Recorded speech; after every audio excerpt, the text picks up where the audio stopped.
Oh, ito nagbabalik na naman tayo, ang Batang Aplaya na namasyal din sa Munich Christmas Market. Abay Diyos ko mga kabayan, sa Munich Christmas Market parang pesta sa bawan. Oh, ito naman, yan ang Marienplatz, yan yung pinakasentro na lungsod ng Munich. Mula pa yan noong 1158. Oh yan, ito yung Regional Court of Munich. Dito hinahatulan yung mga scam, mga istapa, mga manloloko.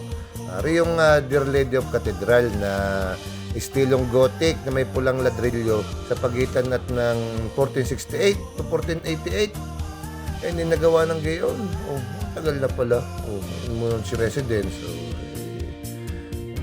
Dahil bibili ka ng mga sausage, marami din tinda. Tumaga. Palibasa yung weekend ay alpas naman ang mga tropa ni Hitler. Yan ang Court Garden. Garden Verde ang paligid.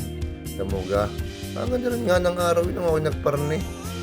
Meron pang Max Joseph Platz. Sorry. Nakita ko lang din ang daanan. Ganda ka ko siya. Ibibidyo kita. Ito nga naman. St. Peter Church. Puro simbahan ang akin nakikita din Tamuga. Puro kainan. Yan, St. Michael's Hof. Tamuga ang araw. Yung ulap niya ay parang may lumipad na jet, may umutot na jet. Ay, kainam ng liwanag na yan. At ngayon, yan, nasa sa Prague na tayo. Ito yung Old Town Square at naririto yung mga tinatawag na astronomical clock daw ng Prague. Tamo, hindi pa yung astronomical clock, ayan yung Old Town Square. Ang astronomical clock ay yan, nasa tabi-tabi niyan. Yan, Pero, daming tao, siksikan. Pero kahit ganyan siksikan kayo, hindi ka ako pinapawisan dito. Yung kilikili ko yung nananatiling preso. Ayan, ang Powder Tower. Yan, makikita mo rin yan dyan sa Prague.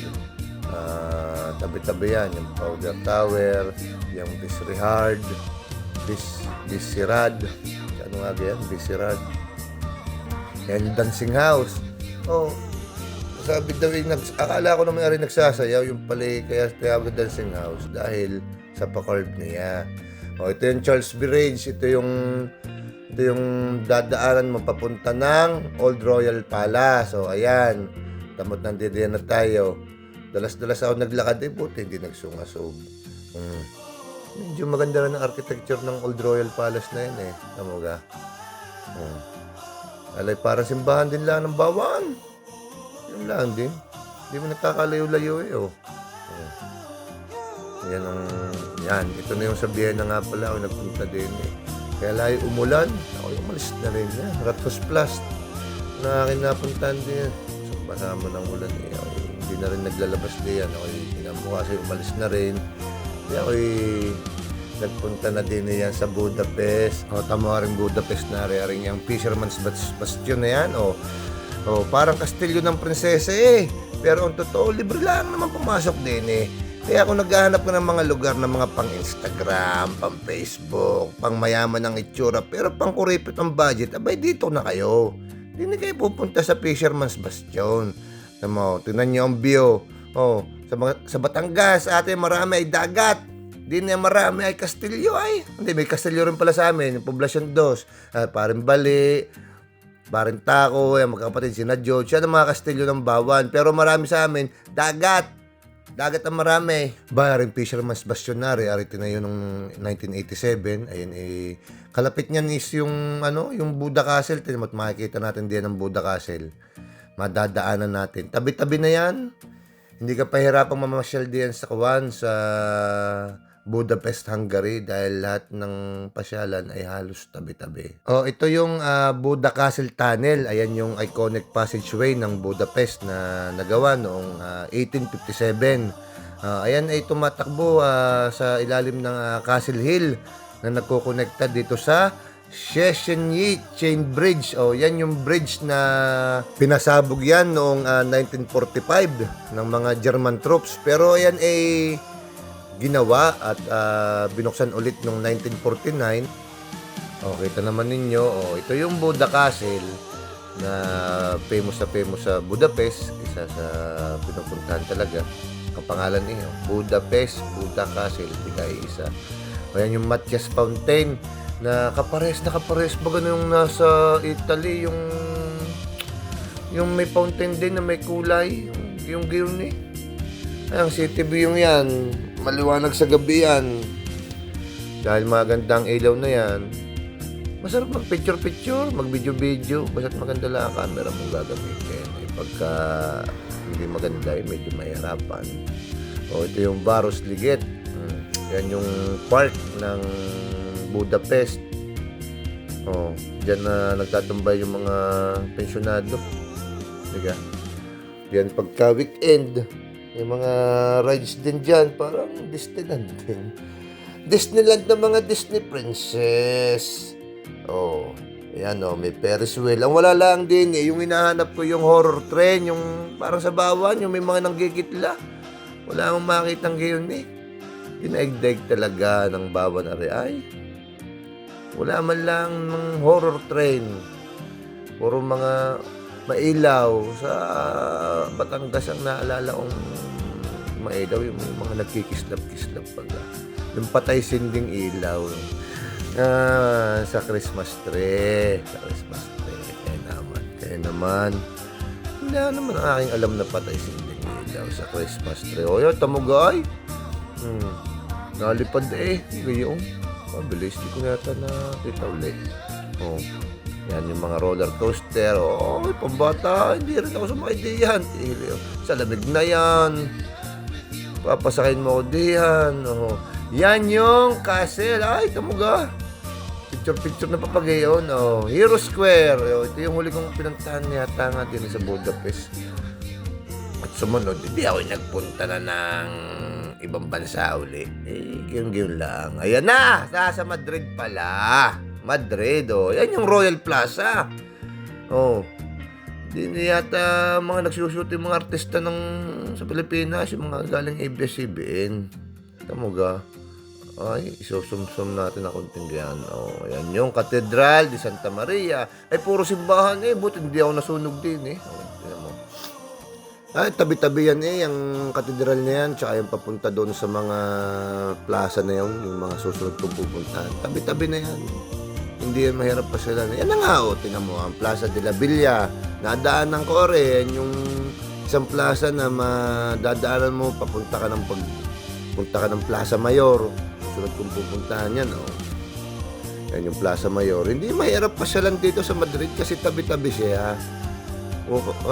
Ika nga hindi ka maliligaw basta may internet.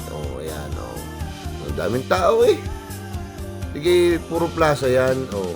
Yan naman, Puerta del Sol. Kabastos naman Puerta para namang Mantot ang pangalan, Puerta del Sol.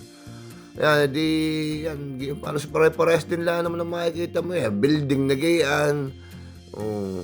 Yung mga gayang mga watawat, pare-pares din lang naman Walang nagkakaiba. Yan ang Galleria Canalejas. Yan, medyo social yung lugar na yan.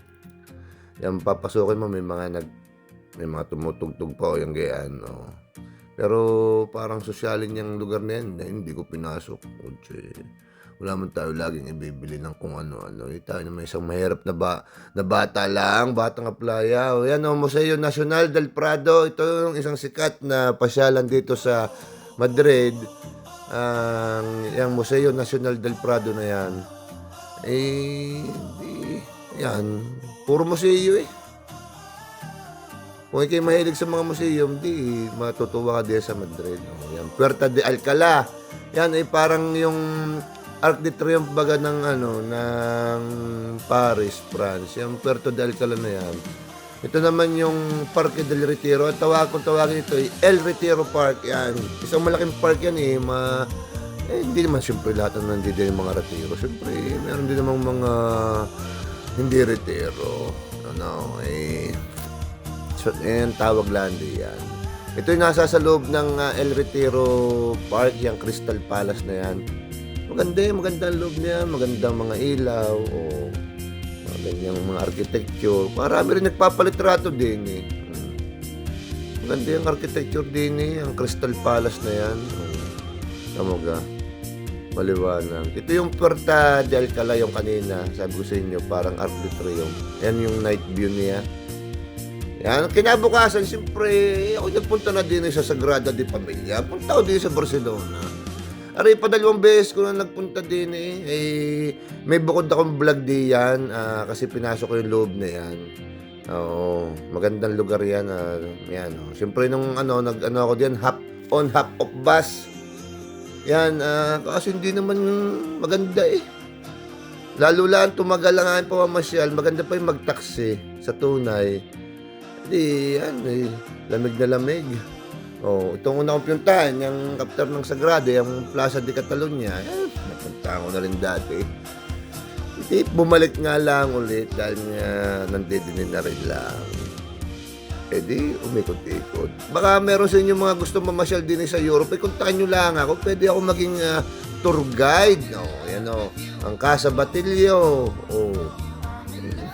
Yun uli, napunta na dati. Hindi naman nagbabago eh. Dumami lang ang lumot. Nilulumot na. Nilulumot na ang Casa Batilio. Yung kulang sa linis eh. Ayan. Napakaganda nga naman din sa Barcelona. Ayan yung Fountain of the Three Seas. Yan, makita mo yan sa Plaza de España. Ay, kaganda ng architecture din eh. Matutuwa ka nga naman din. Ayun eh, susum mo na gayan. Maganda din sa Barcelona.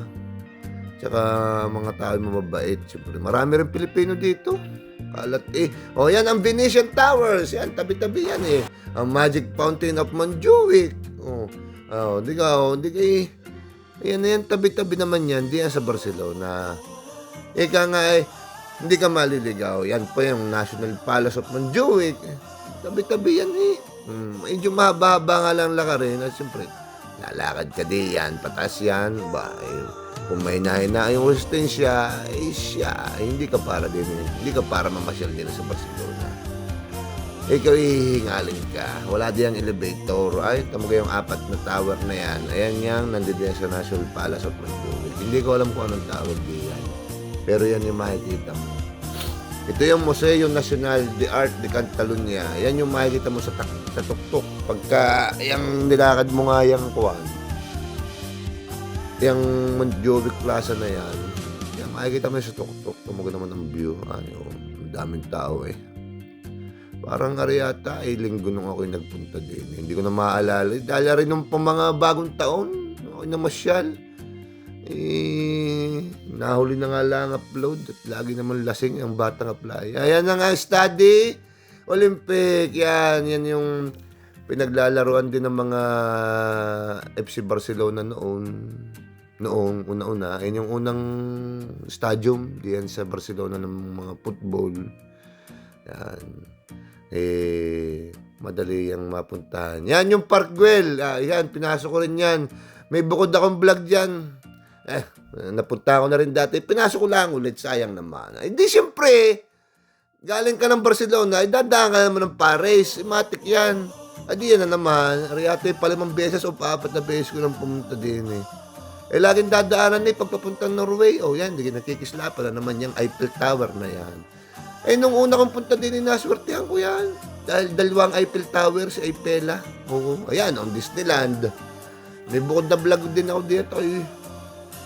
Bumalik. Yan ang Notre Dame Cathedral. Isa sa makasaysayang katedral dito sa Paris. Naman nirenovate. Medyo napapasyalan na ulit ngayon eh. Ito yung Moulin Rouge Cabaret. Yan, Moulin Rouge. Sino diyan na may alam ng Moulin Rouge? Yan, diyan niya makikita.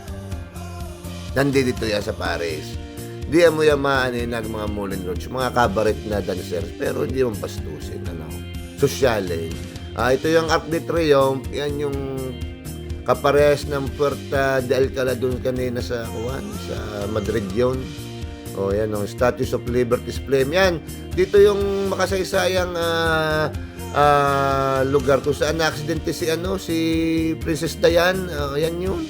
Yung Statue of Liberty's Flame na yan ay naging makasaysayan dahil diyan na-aksidente si Princess Diane. Makikita mo yan, si Princess Diane. Siya hanggang sa sunod na uli, ha? Boom!